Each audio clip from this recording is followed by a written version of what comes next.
చాలా మందికి అనవరత కృషి మీద కంటే అదృష్టం మీదే నమ్మకం ఎక్కువ. భారతదేశం అనేక రంగాల్లో వెనకబడ్డానికి అదృష్టం మీద నమ్మకమే కారణం. ఆధ్యాత్మికవేత్తగా నేనేం మొహమాట పడను. అదృష్టం అనే మాట 3 సార్లు మించి ఎవడైనా అంటే వాడి ఇంట్లోంచి లక్ష్మీదేవి వెళ్ళిపోతుందని చెప్పారు యోగ వాసిష్టంలో. మాటిమాటికి అదృష్టం దురదృష్టం అనకండి. శని మాటలు ఆ 2 కూడా శని అనకండి. మనకి తెలియని దాని గురించి ఎక్కువ మాట్లాడతాం, మనం తెలిసిన దానికంటే. కష్టపడి పని చేయమని చెప్పండి, అదృష్టాలు దురదృష్టాలు మాట్లాడకండి. పరీక్ష తప్పాడు అంటే కష్టపడలేదంతే.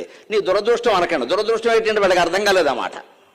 అదృష్టం ఎప్పుడు వచ్చింది సార్ అంటాడు. 3 ఏకాదశులు దర్శనం చేసుకో, ఈ గుడి నమ్మకం పెట్టావు అక్కడ. 100 ఏకాదశులు దర్శనం చేసుకున్న వాడికి మార్కులు రావు.